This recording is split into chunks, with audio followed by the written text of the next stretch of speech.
Sorry cinema, దెబ్బ బలంగా తగిలినట్టుంది.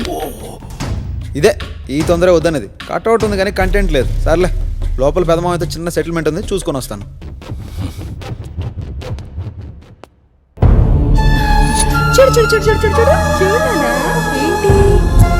అత్తయ్య, షుగర్ కొంచెం ఎక్కువ వేసి వేడివేడిగా పాలు తీసుకొస్తారా? వేడివేడి పాలలో కొంచెం షుగర్ ఎక్కువేసి తీసుకురమ్మని అది. అలాగే బాబు. మావయ్య, మీకన్నా నేను చాలా చిన్నవాడిని, నాకు అంత రెస్పెక్ట్ అవసరం లేదు. కూర్చోండి.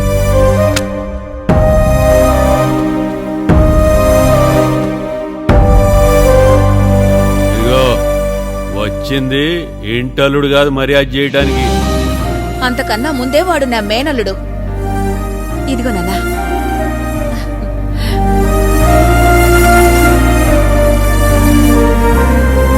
మావయ్య, అలా పిలవకో, సర్రన కాలిపోద్ది.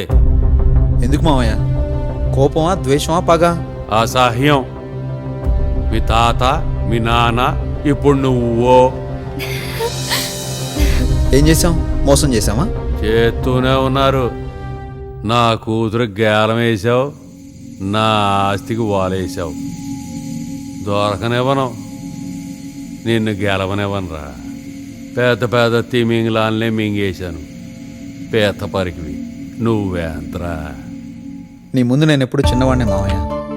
నీతో మళ్ళీ ఛాలెంజ్ చేయడానికి రాలేదు, అలాగని గెలిచానని విర్రవీగడానికి రాలేదు. సంకల్పం ఉంటే మనిషి ఏదైనా సాధించవచ్చని మా నాన్న నమ్మేవారు, అలాగే మిమ్మల్ని నమ్మారు. కానీ మీరు? నేను మా నాన్న నమ్మకం నిజం అవ్వాలి అనుకున్నాను, మన ఫ్యామిలీలు కలవాలి అనుకున్నాను, ఆస్తులు కలుపుకుందామని రాలేదు. మా నాన్న ఎలా ఉంటారో నాకు తెలియదు మావయ్య, కానీ ఆ స్థానంలో మీరు ఉండబట్టే నాకు ఈరోజు ఈ గుర్తింపు. ఇది నిజం.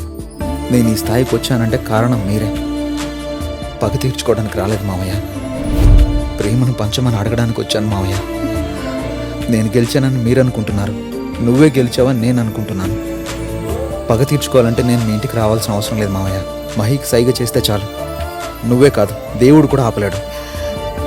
అలా చేస్తే మన ఇంటి పరువు బయటపడుతుందని ఆగాను. ఇప్పటికీ మీ నిర్ణయం కోసం ఎదురు చూస్తున్నాను మావయ్య. నువ్వు ఎదిగావంతేరా.